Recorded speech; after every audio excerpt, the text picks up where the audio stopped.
ভাগবত কথা কাহিনী নয়,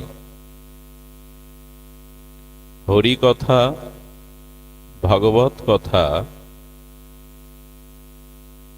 এটি কাহিনী নয়। কাহিনী তাকে বলে কালক্রমে ঘটে যাওয়া কোনো ঘটনা, কখনো কখনো কালক্রমে ঘটে যাওয়া কোনো ঘটনাকে কাহিনী বলে। কাহিনী মনোরঞ্জনের জন্য হয়। কাহিনী কিসের জন্য হয়? মনোরঞ্জনের জন্য। হরিকথা কোনো কাহিনী নয়।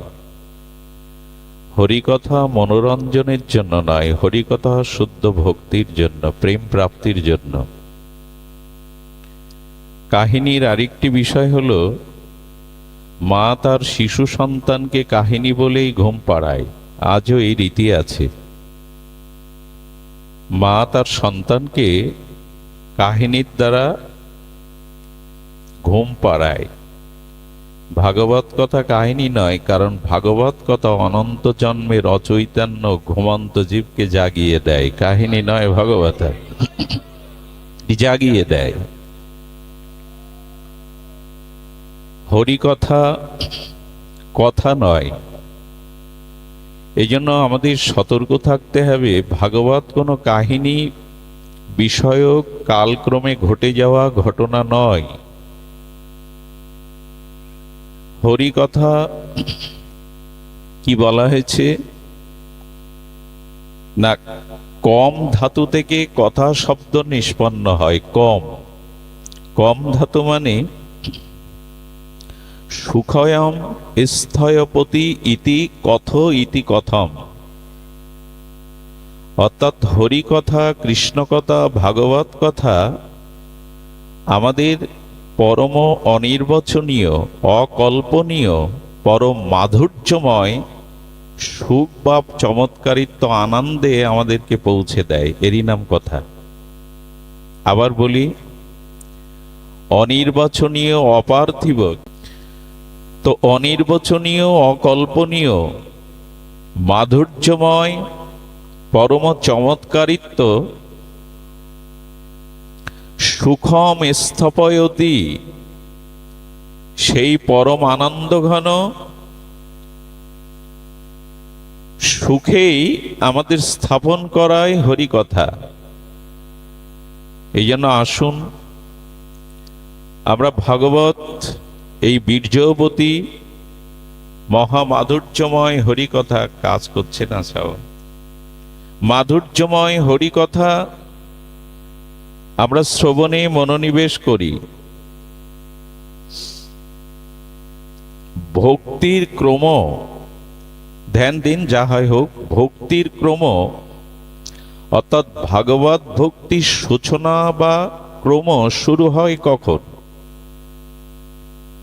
আমাদের জীবনে ভাগবত ভক্তির ক্রম বা সূচনা, মাঙ্গলিক সূচনা কখন হয়? এটি শ্রবণ দিয়েই, হরিকথা শ্রবণ দিয়েই ভক্তির ক্রম আমাদের জীবনে সূচনা হয়, শুভ সূচনা হয়। এই জন্য হরিকথা প্রেম ভক্তি প্রাপ্তির, ভগবত প্রাপ্তির সূচনা, সোপান, প্রথম সোপান।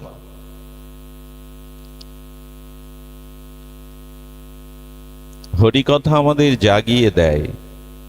ছিল গুরু মহারাজের সাধুমুখে হরিকথায়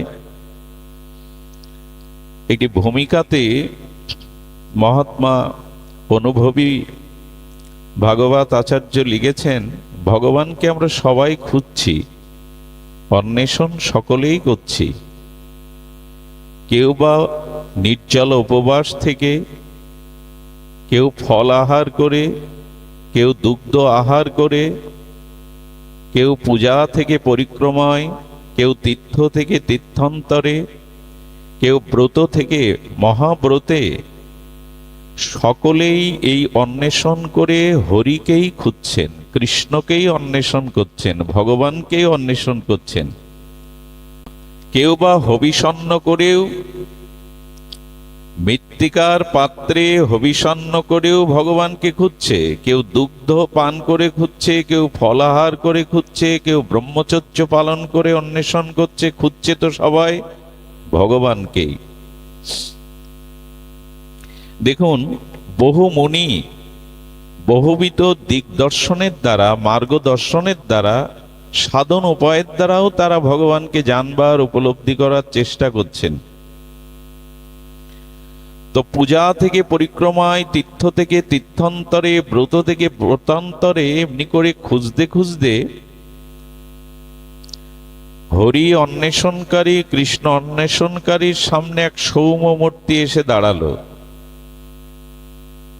সেই সৌম্য শান্ত মূর্তি আগন্তুককে প্রশ্ন করছেন, কাকে খুঁজছ?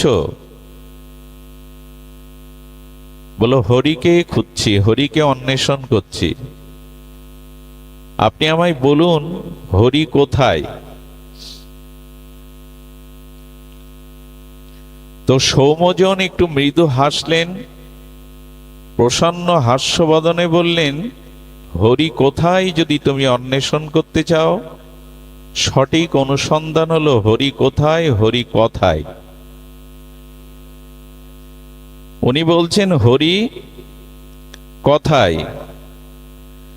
তো যদি হরিকে অন্বেষণ করতে চাও তো হরি কথায় হরিকে পাবে, অন্য কোনো উপায়ে হরি মিলবে না। হরি কথাতেই হরিকে মিলবে। যেখানে সাধুমুখে হরি কথা, মহৎ অনুভববেদ্য মুখ নির্গলিত ভগবানের দিব্য নাম রূপ লীলা কথা, সেই হরি কথার মধ্যে, সাধুমুখে হরি কথার মধ্যেই হরিকে মিলবে। অন্বেষণকারী এই সৌম্য শান্ত সমাহিত মহান ব্যক্তিত্বের মুখে কথা শুনে তিনি শান্ত হলেন। এবং এই কথা দেবশ্রীপাদ নারদ প্রাচীন বহিরাজাকেও বলেছিলেন, রাজা, আপনি ধর্মের নামে এতগুলো পশু হত্যা করে রক্তে রঞ্জিত করেছেন মাটি, এর পরিণাম ভালো নয়। প্রাণী হত্যা করে ভগবান সন্তুষ্ট হয় না।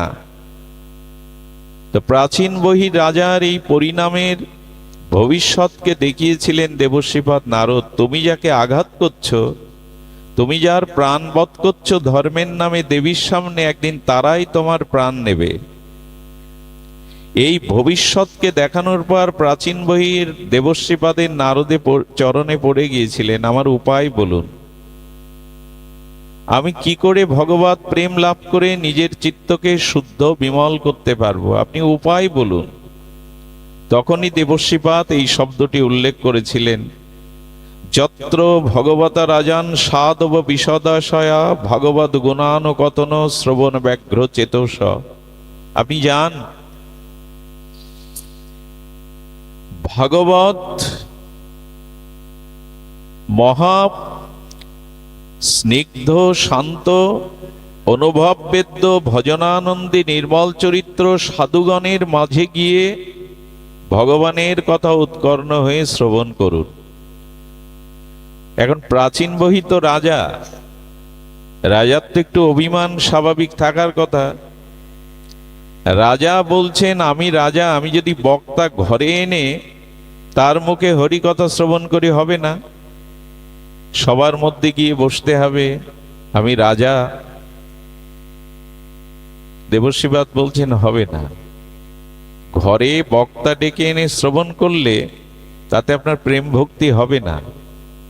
কারণ সাধুগণের মধ্যে বসে হরিকথা শুনলে বহু কাল ধরে, বহু জন্ম ধরে যে সকল ভগবানের প্রিয় ভক্তগণ তারা ভজন করতে করতে, ভজন অনুরাগের দ্বারা, ভজন তত্ত্বের দ্বারা তাদের হৃদয়ে যে অনুভূতি সঞ্চিত হয়েছে, সাধুগণের মধ্যে বসে শুনলে সেই সাধুগণের হৃদয় থেকে তাদের ভজন অনুভূতি কণা তোমার মধ্যে প্রবেশ করে হরিকথাই তোমাকে প্রেম ভক্তি দিয়ে দেবে।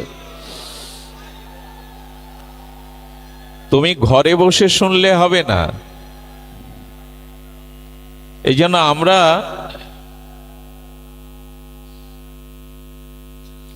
আমরা যেন সাধু সঙ্গে মিলিত হয়ে সাধু সমাগমে হরিকথা শ্রবণ কীর্তন করার আমাদের অভিপ্রায় জাগে। কারণ যে হরিকথা শ্রবণের অনুভূতি সকলের সমান নয়। আচ্ছা দেখুন, ভাগবত বলেছে শ্রীণান্তু সকথা কৃষ্ণ পূর্ণ শ্রবণ কীর্তন হৃদয়স্থ অভদ্রাণি বিধুনতি সুহৃদ শতম। হরিকথা কর্ণমূলে প্রবেশ করলেই আর আমার চিত্ত বিশুদ্ধ হবে। দেখুন, এই ভাগবত যে ফলশ্রুতি শ্রবণাঙ্গ ভক্তির করেছেন, মাঝে মাঝে আমরা সংশয় পড়ে যাই। হরিকথা শ্রবণের দ্বারা চিত্তশুদ্ধি হয় এবং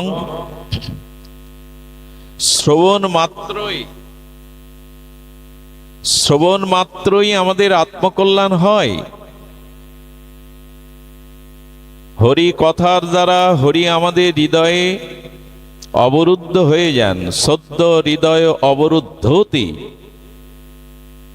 হরিকথা শ্রবণের আগ্রহ জাগলেই হরি হৃদয় অবরুদ্ধ হয়ে যান। এই যে ফলশ্রুতি, একদিনের কৃষ্ণ কথা, কৃষ্ণ প্রেম ও সায়রে আমাকে ডুবাতে পারে, প্রেম ভক্তি দানে সমর্থ। কিন্তু এই যে হরিকথা আমরা শুনছি দিনের পর দিন, বছরের পর বছর, আমাদের সে ফলশ্রুতি কই? দেখবেন ঘুমন্ত মানুষের তো শাস্ত্র বলছেন কোন ঘুমন্ত মানুষকে দেখবেন, একটু লক্ষ্য করবেন, কিছু মানুষের নিদ্রা আছে, ঘুম আছে, যে অল্প একটু আওয়াজ হলেই, কোনো শব্দ হলেই ভেঙে যায়। ধ্যান দিন, এমন কিছু মানুষের নিদ্রা এত গাঢ়, সুগভীর নিদ্রা, যে সহজে ঘুম ভাঙে না। অন্য উপায় এবং বহুবিধ উপায় করেই তবে তার ঘুম ভাঙাতে হয়। আমরা তো রামায়ণে দেখেছি কুম্ভকর্ণের ঘুম ভাঙানোর জন্য বাজি বাজনা মাইকও লাগানো হলো।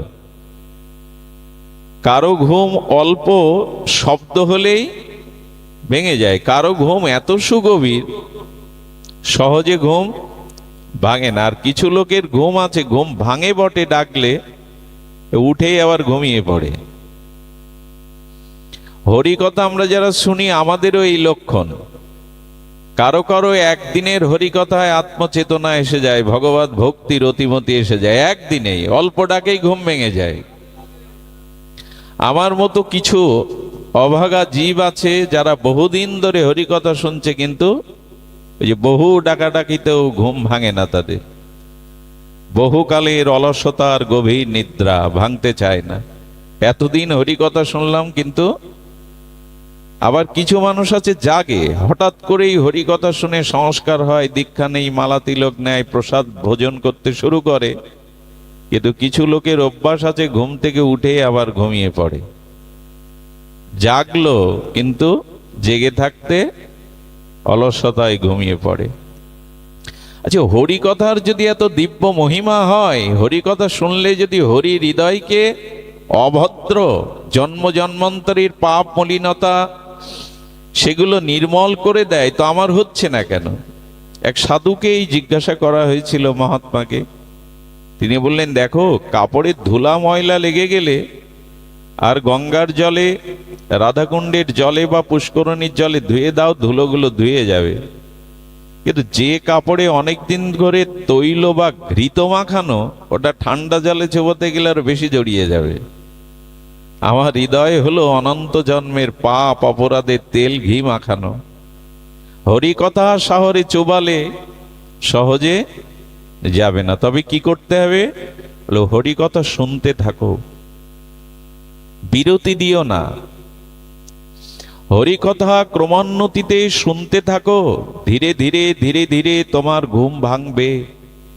অনাদিকালের অবিদ্যা, অনাদিকালের তোমার চিত্তে পাপ দূষিত অভদ্র যেটি, সেটি ভগবানই ধুয়ে মুছে দেবেন।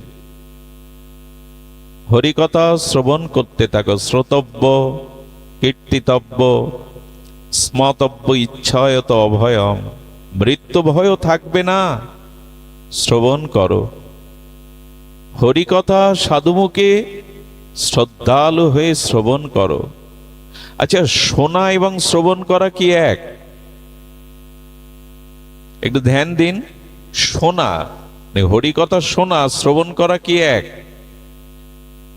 একই তো শব্দ, শোনাও যা শ্রবণও তাই, কিন্তু নয়। আচ্ছা, পশু পাখিগুলো, জন্তু জানোয়ারগুলো শুনতে পায় কিনা? ওদের সামনে হরিকথা বললে ওরা শ্রবণ করতে পারবে তো? শ্রবণ আর শোনা এক নয়। যেমন আপনি দেখছেন, অন্য জন্তু জানোয়ারেরও চোখ আছে, ওদের দেখা আপনার দেখা এক কি?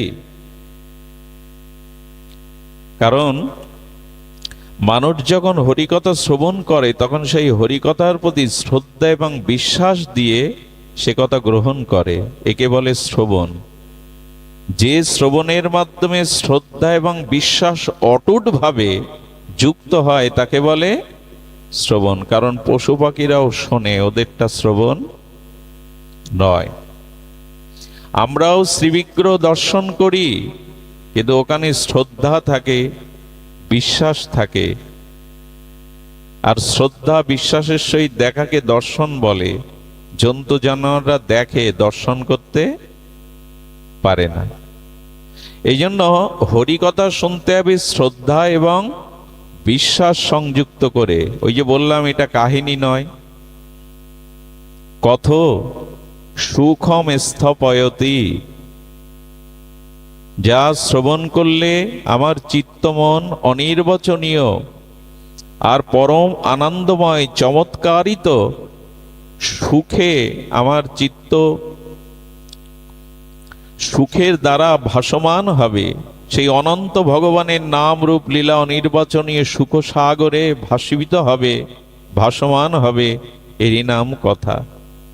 এবং দেখুন, আমরা যে শ্রবণের কথা বললাম, এই শ্রবণ যদি শ্রদ্ধা এবং বিশ্বাসের সহিত হয়, তখনই আপনার জীবনে ভক্তির পথ শুরু হয়।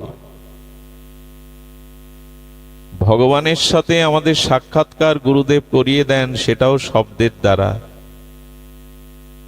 আমরা জীবনে যা কিছু প্রাপ্ত হই তা শব্দের দ্বারাই।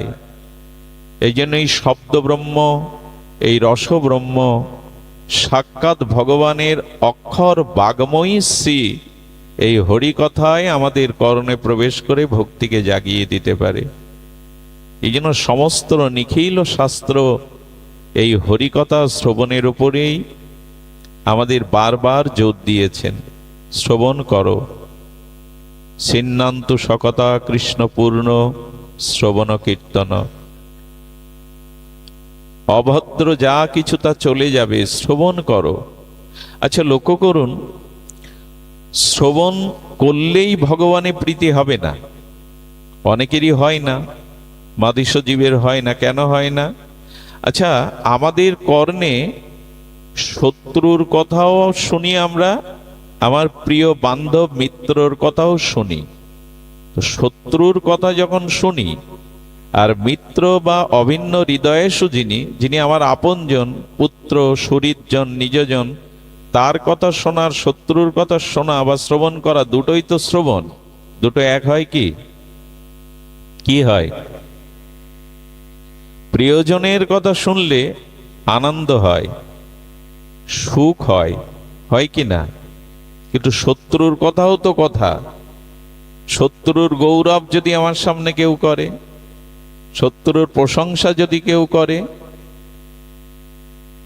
আমার বলবার অভিপ্রায় হলো এই, যিনি প্রিয় আপনার, যার সাথে সম্বন্ধত্বক আপনার প্রিয়তা আছে, তার কথা কর্ণে গেলে অত্যন্ত প্রীত হয়, আনন্দ জেগে ওঠে কি না? কিন্তু শত্রুর প্রশংসা, শত্রুর খ্যাতি শুনলে বিপরীত হৃদয়ে অসুখ বাড়ে। আমার মনে হয় ভগবানকে যদি প্রিয় করতে পারেন তখনই তার কথা আনন্দদায়ক হবে। প্রিয় না করতে পারলে আনন্দ হবে না। যার সাথে যার প্রিয়তা নেই তার কথা বলে দেখুন, ভালো লাগবে? কথা তো দুটোই, কথা তো দুটোই, শত্রুর কথা হোক মিত্রের কথা। এখন প্রশ্ন হলো আমাদের কার হরি কথা ভালো লাগে না? এর মূল কারণ হলো যারা এখনো ভগবানকে আমরা ভালোবাসতে পারিনি। যাকে ভালো লাগে তার কথা শুনতে, এমনকি তার কথা শোনার দরকার হয় না। আমি আগেও বলেছি, একবার এক যুবক দেখি সাইনবোর্ডের দিকে বারবার তাকাচ্ছে, কি বিড় বিড় করে কি পড়ছে। তো অধিকার আছে বিদায় তাকে চেনা জানা প্রশ্ন করলাম, কি দেখছো সাইনবোর্ডে এভাবে? আমি যাকে ভালোবাসি না দাদা, তার গ্রামের নামটাই সাইনবোর্ডে লেখা। চিন্তা করা যায়, ও ভালোবাসে যাকে, তার গ্রামের নামটা ওই সাইনবোর্ডে লেখা 10 বার তাকিয়েছে। প্রিয়তা হলেই তো এগুলি হয়, ভালোবাসলে এগুলি হয়। বিল্বমঙ্গল ঠাকুর তখন ঠাকুর উপাধি পাননি। বিল্বমঙ্গল চিন্তা নাম্নী এক পতিতার মোহে মোহগ্রস্ত হয়ে নিজের ব্রাহ্মণত্ব, নিজের সমস্ত স্বধর্ম প্রায় ত্যাগ করেছিলেন।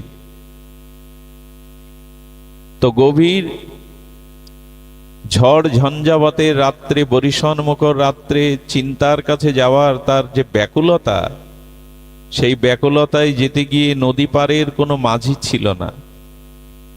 একটি ভেলাকে অবলম্বন করে ওপারে পাড়ি দিয়েছিলেন, আর এও ভেবেছিলেন আমি আসবো বলে চিন্তা ভেলা ভাসিয়েছে। আসলে সেটা মরা লাশ, দুর্গন্ধটাও নাকে যায়নি। কারণ চিন্তার চিন্তায়, চিন্তার প্রীতিতে এত অনুরাগ যে মরা লাশের গন্ধ তার কানে যায় না। সাপটাকেও দড়ি ভেবে পার হয়ে গেছে। ভালোবাসা না থাকলে এগুলো হয়? ভগবানকে যারা ভালোবাসে, ভগবানের কথা শুনলেই তাদের ভিতরে চমৎকারিত্ব, আনন্দ জেগে ওঠে। এই জন্য মহাত্মারা বলেছেন সাধনার প্রথম পর্বে হরিনামটা বেশি করে করতে হয়। শ্রী হরিনামটা নিলে চিত্ত শুদ্ধ হয়, আর চিত্ত শুদ্ধ হলেই ভগবানের প্রতি প্রিয়তা যখনই আসে তখন তার কথাতে আমাদের প্রীতি হয়। এই জন্য নিবেদন করব, আচ্ছা ভগবানের প্রতি প্রীতি সঞ্চার হরি কথার দ্বারাই হয়। কেমন জানেন? আচ্ছা, বহুদিন ধরে আপনি যার গুণ বা মহিমা শ্রবণ করছেন, যার গুণ ও মহিমা, যার সচ্চরিত্র, এগুলি বহুদিন শুনতে শুনতে কি জাগে বলুন তো মনে? যার বহু গুণ, যার সুচরিত্র, যার মহা ব্যক্তিত্ব আপনি পুনঃ পুনঃ শ্রবণ করেন, মন কিন্তু তাকে দেখবার জন্য বড় ব্যাকুল হয়, তার কাছে যাওয়ার জন্য বড় ব্যাকুল হয়। তদুপরি ভগবানের মহা মহিমা সাধুমুখে শুনতে শুনতে শুনতে আপনার চিত্তে ভগবানের প্রতি অনুরাগ জন্মাবে। তখন তাকে দর্শনের জন্য, তার কাছে যাওয়ার জন্য আপনার চিত্ত বড় ব্যাকুল হয়ে যাবে, বড় ব্যাকুল হবেই। এই জন্য শাস্ত্রে বলেছেন সাধুমুখে হরিকথা শ্রবণ করো, এটাই প্রেম ভক্তি লাভের ক্রম। তো আমরা হরিকথা শ্রবণের আজকে কি শ্রবণ করব? বিষয়ী মানুষ ভাগবত প্রসঙ্গে যথার্থ প্রসঙ্গ আনার সক্ষমতা ভজন নাই। তবে এই মুহূর্তে স্মরণ এলো, আসুন আমরা চেষ্টা করি হরিকথা শ্রদ্ধা ভক্তি বিশ্বাস দিয়ে শ্রবণের দ্বারা আমরা ভগবানের প্রতি একটু সমর্পিত হই, যেটা সমর্পণ বলা হয়েছে। আমরা যেটাকে আরো একটু সাধু ভাষায় শরণাগতি বলি। একটু শরণাগতি, এটা সমস্ত সাধনার অন্তিম স্তর। শরণাগতি হলো সমস্ত সাধন মার্গের অন্তিম স্তর। একথা ভগবান সার্বভৌম গীতাতেও শেষে এসে বলেছেন। অর্জুনও শেষে এসে শরণাগতি স্বীকার করেছেন। প্রথমে বলছেন শিষ্যাস্তেমাং সাদিমাং প্রপন্নম, আমি আপনার শিষ্য, আমার কর্তব্য কর্ম সম্পর্কে ভগবান আপনি নির্ণয় করুন। গোবিন্দ বলছেন যুদ্ধ করো, অর্জুন বলছেন আমি আত্মীয় বধ করে এদের রক্তে রঞ্জিত হয়ে রাজ ক্ষমতা চাই না। আচ্ছা, একদিকে বলছে আমি তোমার শিষ্য হলাম, আর একদিকে গোবিন্দের কথা উনি শুনছেন না যে আমি যুদ্ধ করব না। এটি কি শিষ্য গ্রহণ করা হলো? আনুগত্য গ্রহণ করা হলো? কিন্তু ভগবান শেষে এসে যখন বললেন সর্বধর্মান পরিত্যাজ্য মাম একাং শরণাং ব্রজ, তখন অর্জুনের উত্তর বদলে গেল। অর্জুন তখন বলছেন নষ্টমোহ স্মৃতিলব্ধা, আমার মোহ নষ্ট হয়ে গেছে, আমি স্মৃতি ফিরে পেয়েছি, এখন করিষ্যে বচনান্তক, এখন আমি আপনার কথা পালন করব। এই যেন কর্ণে রথের চাকা মৃত্তিকার অভ্যন্তরে প্রবেশ করলে কর্ণ যুদ্ধ করতে সমর্থ নয়, রথের চাকা তুলবার জন্য চেষ্টায় রত। অর্জুনকে বলছেন অর্জুন, কোন যোদ্ধাকে বিনা অস্ত্রে বিনা শস্ত্রে তাকে বধ করা উচিত নয়। আমি রথের চাকাটা উত্তোলন করেই তোমার সাথে যুদ্ধে রত হব। অর্জুনও বুঝলেন নিরস্ত্র কর্ণের উপরে কোনো যোদ্ধার বা কোনো যুদ্ধের নীতি নয় যেটাকে বাণ বরিশন করা। শ্রীকৃষ্ণ হুঙ্কার দিয়ে উঠলেন, এই মুহূর্তে পার্থ ওকে বধ করো। কর্ণের দিকে তাকিয়ে কৃষ্ণ বলছেন, যেদিন দ্রৌপদীর বস্ত্রহরণ হয় সেদিন তোমার ধর্মজ্ঞান কোথায় ছিল কর্ণ? যেদিন ওদের যতুগৃহে পুড়িয়ে মারার ব্যবস্থা হয় সেদিন তোমার এই ধর্মজ্ঞান কোথায় ছিল? যেদিন চক্রব্যূহকে অভিমন্যুকে মারা হয়, নিরস্ত্র অভিমন্যুকে, সেদিন তোমার এই নীতি ধর্মজ্ঞান কোথায় ছিল? যার ধর্ম নীতি আদর্শ যে পালন করে না, তার ধর্মের দোহাই দেওয়ার কোনো অধিকার নেই। অর্জুন এই মুহূর্তে বধ করো। আততায়ীকে বধ করলে পাপ নেই, অর্জুন সেটা শুনলেন। আমাদের জীবনে সমর্পণ বলতে তখনই মুখে বলবো আমি গোবিন্দ দাস, মুখে বলবো আমি শ্রীগুরুর দাস, অথচ গুরুর বাক্য ভগবানের বাক্য আমার জীবনে প্রতিফলন হচ্ছে না। তার মানে আমার ভেতরে আত্মসমর্পণ এখনো সমর্পিত ভাব তখনই আসবে। করিষ্যে বচনাং তব, তোমার কথাই আমার জীবনের একমাত্র লক্ষ্য। আমার নিজত্ব ওখানে কিছু নাই। শরণ আমাদের নিতেই হবে। শরণ নেওয়া মানে আশ্রয় নেওয়া। আচ্ছা, জীব কিন্তু আশ্রয় ব্যতীত থাকতে পারে না। প্রতিটি জীব কোনো না কোনো আশ্রয় তাকে থাকতেই হয়। ধ্যান দিন, কামুক ব্যক্তি কামের আশ্রয় নিয়েই আছে, ওই ছাড়তে পারে না সেটি। লোভী ব্যক্তি টাকা বা ধনের আশ্রয় নিয়েই জীবন কাটালো, ওটা সে ছাড়তে পারবে না। সম্মানী ব্যক্তি তো সম্মান চেয়ে যায় সারা জীবন, আশ্রয় তো নিয়েই আছে। প্রত্যেকের কোনো না কোনো একটি আশ্রয় নিয়েই সে বেঁচে থাকে, কোনো আশ্রয়ের অবলম্বন করেই সে বেঁচে থাকে। শাস্ত্রে বারবার বললেন, অন্য কোনো আশ্রয় নিলেই তোমার জীবনের পরিপূর্ণতা আসবে না। তুমি ভগবানের চরণকে আশ্রয় করো, শ্রীগুরু চরণকে আশ্রয় করো।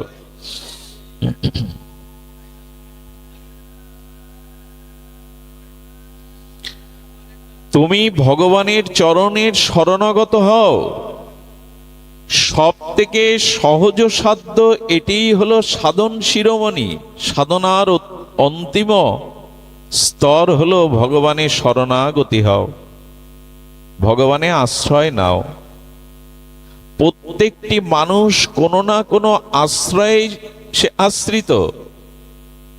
গীতা শাস্ত্র, ভগবত শাস্ত্র বারবার এই কথাই বলেছেন, তুমি ভগবানের আশ্রয় নিয়েই ভজন করো। দেখুন, আশ্রয় বলতে আমরা বহুবার একথা শুনেছি। একটু নির্ভর করুন। আমাদের ভয় আছে, মৃত্যু ভয়, এই সংসার স্খলনের ভয়, পতনের ভয়, কিন্তু ভগবান বললেন যে আমার আশ্রয় নাও। আচ্ছা, ভগবানের আশ্রয় নিতে গিয়ে যদি অন্য কর্ম, ক্রিয়া কর্ম সবকিছু প্রত্যাব্যয় হয়ে যায়, ভগবান বলছেন আমাকে আশ্রয় করে অন্য সবকিছু, এমনকি সব ধর্মই যদি ত্যাগ করো, মা সূচ ভয় নেই, আমি তোমার সমস্ত পাপ হতে মুক্ত করব। কত বড় অভয় বাণীর পরেও আমরা বিশ্বাস করতে পারলাম না, আমাদের নির্ভরতা এলো না। বললেন যে আমার উপরে তুমি নির্ভর করো, আর নির্ভর তো আমাকে করতেই হবে, কারণ আমি অংশী, আমি তোমার অংশী, তুমি আমার অংশ। এবং পৃথিবীতে সব থেকে চরম সত্য হলো তুমি আমার, তুমি আর কারো নয়। যারা তোমায় দাবি করছে তাদের দাবিটা সত্য নয়। আমি দাবি করছি, হে জীব তুমি আমার। তিনিই তো দাবি করতে পারেন আমি তো তারই। এই শরণাগতি ধর্ম মানুষকে কোথায় নিয়ে যায় দেখুন। দেখুন, শরণাগতির অভিমান আনলেও আপনার প্রেম ভক্তি হয়ে যাবে, ওই পথে যাবেন। কথাটি ভালো করে শুনুন, শরণাগতির অভিমানও যদি আপনার আসে, কারণ মানুষ যে অভিমানে থাকে সেই অভিমান থাকাতে সে সেইরূপ ক্রিয়া করে। কিছু মনে নেবেন না, আমি ভাগবত আসরে খুব বিনোদ করি না, হাসি ঠাট্টার কোনো কথা বলতেই চাই না। এই আসরটা তেমন নয়, এই ব্যাসপীঠটা তেমন নয়, তবুও যদি একটু বলি। আচ্ছা, এখানে কারো বিবাহ, প্রজাপতির নিয়মে নিবন্ধনে বিবাহ স্থির হলো। বিবাহেতে যখন বর বেশে তাকে সাজিয়ে টোপর পরে গাড়ি থেকে নামানো হলো, ওই উলোধ্বনি মঙ্গলধ্বনি ফুল চড়াতে লাগলো, তখন দেখবেন বরের দুই পাশে তার সজ্জন থাকে, বন্ধু বা নিজজন থাকে। বর খুব দ্রুত হাঁটে, তখন খুব দ্রুত হাঁটে, পা লম্বা লম্বা করে ফেলে, গ্রামে যেভাবে হাঁটে। যদিও ওই অভ্যাসবশত হাঁটে, পাশে যারা আসে বলে, এই তুই বর, তোর হাঁটাতে এখন মস্তিতে হতে হবে, ধীরে ধীরে পা ফেল। তো ও তখন দেখবেন বেশ পায়ে যেন মেহেদি মাখা, ধীরে ধীরে আলু থালু করে হাঁটছে। ও যে বর, এই অভিমানে ওর হাঁটনাটাও পরিবর্তন হয়ে যায়, যায় কিনা? তো তখন ওর হাঁটাটাও পরিবর্তন করে। যে ক্ষত্রিয়, তার ক্ষত্রিয়ের অভিমান চলে আসে। আমি যদি কখনো অভিমানও করি আমি ভগবানের, তখন ভগবানের ভাব আমার মধ্যে প্রকাশ হবে। যদি অভিমানেও বলি ভগবানের আমি, যে যে অভিমানে থাকে সেই অভিমানের ভাবধারা তখন তার মধ্যে চলে আসে। দেখুন, আমি গায়ক, তখন গায়কের ভঙ্গিমা চলে আসে। আপনি একবার অন্তত অভিমান করুন আমি ভগবানের, দেখবেন ভগবানের ভাবধারাগুলো আপনার ভিতরে প্রকাশ হতে শুরু করবে। ভিখারিও যদি যাত্রা মঞ্চে রাজার রোল বা পার্ট পড়ে, তখন সে ভিখারির মতো হাঁটাচলা করে না, কথা বলে না। ও জানে আমি ভিখারি, যদু শাম, কিন্তু এখানে আমি রাজা। রাজার মতো কণ্ঠস্বর, রাজার মতো চলতে, রাজার মতো অঙ্গভঙ্গিমা করতে থাকে। অভিমানেও যদি বলেন আমি গোবিন্দ দাস, তারপরেও আপনার ভিতরে ভগবানের ভাবধারা প্রকাশ হতে পারে। এই জন্য একটু অভিমান করেও আমাদের যেন বলি আমি সংসারের নই, আমি ভগবানের। আমি ভগবানের যদি এটা আমি মনে করি, তাহলে আমার মধ্যে সেই ভাবধারাগুলো প্রকট হবেই, প্রকাশ হবেই। এই জন্য আসুন, সমস্ত সাধনার সার হলো এই সমর্পিত হওয়া। যো যাকো শরণ লিয়ে সো তাকো রাখো লাজ, উল্টা জলে মছলি চলে বহি যায় গজরাজ। শাস্ত্রতে এটাই বলছেন। এ কথা কত শতবার, কত সহস্রবার আমরা শুনেছি, শুনিয়েছি। মাছ জলের শরণ ন্যায় বিধায় জলের প্রবল স্রোতের বিপরীতে মাছগুলো উজানে সাঁতার কাটে। কিন্তু সকলের দেখা মাছ জলের শরণাগত নিয়েই চলে, কারণ মিন বা মৎস্য জল ছাড়া বাঁচে না, জলই তার আশ্রয়, জলই তার জীবন। তাই জলের প্রবল স্রোতের বিপরীতে মাছগুলো আনন্দে সাঁতার কাটতে কাটতে দেখবেন উজানে যায়। কিন্তু পাহাড়ি নদীতে বৃষ্টি হলে ওই পাহাড়ি নদীর খরস্রোতার স্রোতা হাতি পর্যন্ত ভেসে যায়। হাতি বিপরীত দিকে জলের উঠতে পারে না। কারণ কি জানেন? মাছের শরণ হলো জলের, আর হাতির শরণ হলো ওই পারের জঙ্গলে যাওয়ার। জলের শরণ হাতি নেয় না। হাতির শরণে আছে ওই পারের জঙ্গলে উঠব, আর মাছের শরণ আছে জলই আমার জীবন। এই জন্য প্রবল স্রোতে হাতি ভেসে যেতে পারে, ছোট ছোট মিনগুলো উল্টো দিকে সাঁতার কাটতে পারে, কারণ মা শরণ নিয়েছে বলে জল তার লজ্জা নিবারণ করছে, তাকে আশ্রয় দিয়েছে। जो जाको शरण लिए सो राखो ताको लाज, उल्टा जले मछली चले बही जाए गजराज।